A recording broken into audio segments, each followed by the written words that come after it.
Think about this for a second. Plants are literally rooted to one spot. They can't run from danger, they can't go looking for a partner, and they definitely can't pack up and move to a better neighborhood. And yet, they have taken over almost every single corner of our planet. So how on earth did they do it? Let's dive in. Right. This is the big question, isn't it? How do you conquer the world when you can't even move?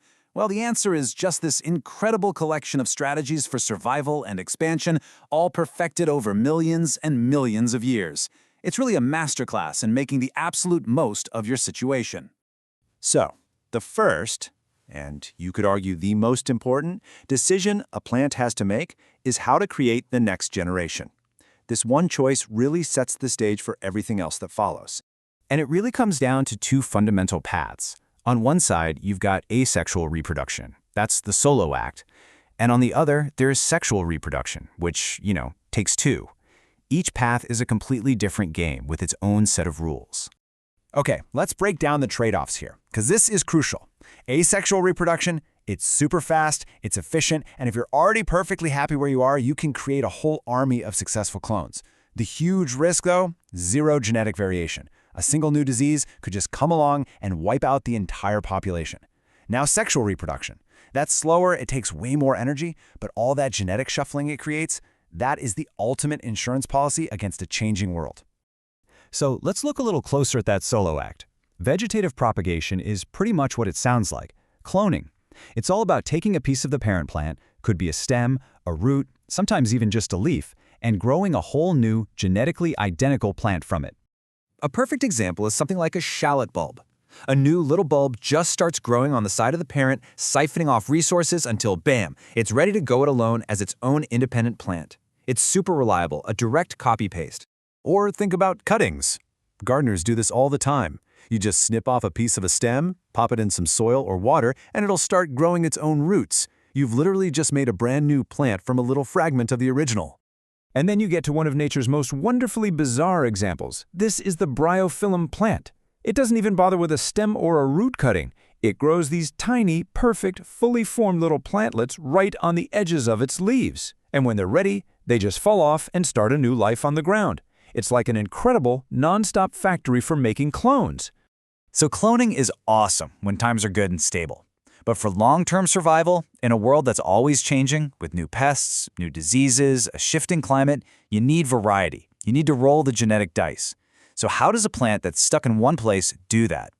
The answer is with one of the most sophisticated and, let's be honest, beautiful structures in the entire natural world, the flower. Flowers aren't just there to look pretty. They are high-tech reproductive machines. Let's look under the hood here. This cross-section shows you the key players. You've got the male part, the stamen, which produces all the pollen. And then you have the female part, the pistil, which is designed to receive that pollen and contains the ovules that will eventually become seeds. The entire goal of the flower is to get the pollen from here over to here. Okay, now this is a really crucial point that people mix up all the time. There are two totally separate steps here. First, there's pollination.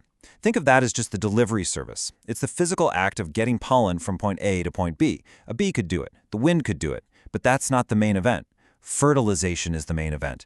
That's the biological magic, the moment the genetic material from the pollen actually fuses with the ovule to start making a seed. But remember, the whole point of this is to get that precious genetic variation. So plants have evolved these incredibly clever tricks to avoid pollinating themselves. Some will have their male and female parts mature at totally different times. Others, like cucumbers, put separate male and female flowers all over the same plant. And some just go all in and are entirely male or entirely female plants. The primrose even has two different flower shapes to make self-pollination physically almost impossible. So fertilization was a success, a seed is born, but the plant's job is far from over. Now comes the next great challenge, getting that seed out of the house and away from home so it can find its own place in the sun. The mission is simple, dispersal. I mean, think about it. If a seed just falls straight to the ground right under its parent, it's going to have to fight for light, for water, for nutrients. To give its baby the best possible shot at life, the parent plant needs to help it escape. And the methods plants use are just as varied as the plants themselves. Some have engineered these tiny wings, like maple seeds, that spin and ride the wind. Others have built these feathery parachutes for a long, gentle drift. A lot of them are hitchhikers. They'll get an animal to do the work or even float on water to find new shores. And some just explode. They build up all this pressure in their seed pods until, boom, the seeds are flung far and wide. The strawberry is just a genius example of a plant that basically bribes an animal to do its dirty work. That sweet, delicious red fruit, it's just a tasty transportation device. The real mission is to get some animal to come along, eat it, wander off, and, well, deposit the tiny seeds somewhere new, complete with their own little packet of fertilizer. It's brilliant. So the seed has traveled. It's found a new home. But it's still just a seed, a tiny, dormant little package of potential. The very last step in this epic journey is to wake it up. For this sleeping giant to finally wake up, it usually needs 3 key things to be just right. First up is water. Water swells the seed and kicks all its internal chemistry into high gear. Second, it needs oxygen to fuel the respiration that provides all the energy. And third, it needs warmth, just the right temperature to make sure all those chemical reactions are happening at the perfect speed. And what's absolutely amazing is that so many seeds can just wait. They can lie dormant for weeks, for years, sometimes even for centuries. I mean, scientists successfully germinated a 2,000-year-old date palm seed they found in an ancient fortress. This ability to just hit pause, to go into suspended animation, is one last brilliant survival strategy. From cloning itself when times are good, to gambling on genetic diversity, to bribing animals and engineering tiny helicopters for its kids, the plant has truly mastered the art of survival. It really makes you wonder, right?